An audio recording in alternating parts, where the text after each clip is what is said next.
मुलांनो, स्पर्धा परीक्षेला अपूर्णांकावर आधारित सुद्धा प्रश्न येतात. इथे बघा प्रश्न दिलाय, भिन्नछेद अपूर्णांकांची बेरीज या घटकावर आधारित एक प्रश्न आहे. 5/7 अधिक 3/5 कसं सोडवायचं? तर यासाठी आपण बटरफ्लाय पद्धत वापरतो. बघा,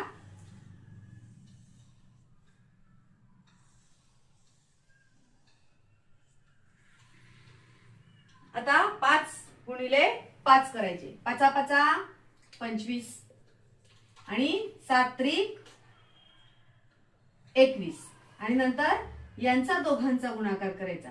7 35. इथे लिहायचे 25 अधिक 21 छेद 35.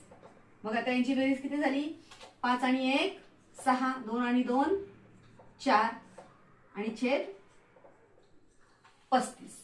अशा पद्धतीने आपण भिन्नछेद अपूर्णांकांची बेरीज करू शकतो आणि याच पद्धतीने आपण भिन्नछेद अपूर्णांकांची वजाबाकी सुद्धा करू शकतो.